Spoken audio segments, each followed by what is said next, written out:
RJD પ્રમુખ લાલુ પ્રસાદ યાદવને દિલ્હી એમ્સમાંથી રજા આપી દેવામાં આવે છે. ડોક્ટરોએ તેમને ઘરે જવાની મંજૂરી આપી છે. 19 દિવસના તબીબી દેખરેખ પછી તેમને હોસ્પિટલમાંથી રજા આપવામાં આવી. તેમને 2 એપ્રિલે દિલ્હી એમ્સમાં દાખલ કરવામાં આવ્યા હતા. આજે તેમની તબિયતમાં સુધારો થતાં તેમને રજા આપી દેવામાં આવી હતી.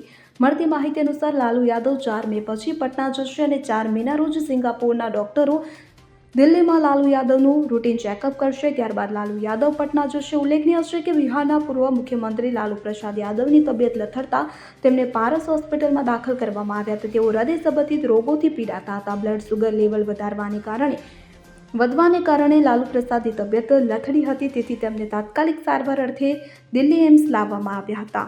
Bureau report CN24 news. હવે જુઓ દેશ દુનિયાની તમામ ખબરો તમારી આંગળીના ટેરવે. ઉઠાવો મોબાઈલ અને Google Play Store પરથી ડાઉનલોડ કરો અમારી CN24 ન્યૂઝ મોબાઈલ એપ.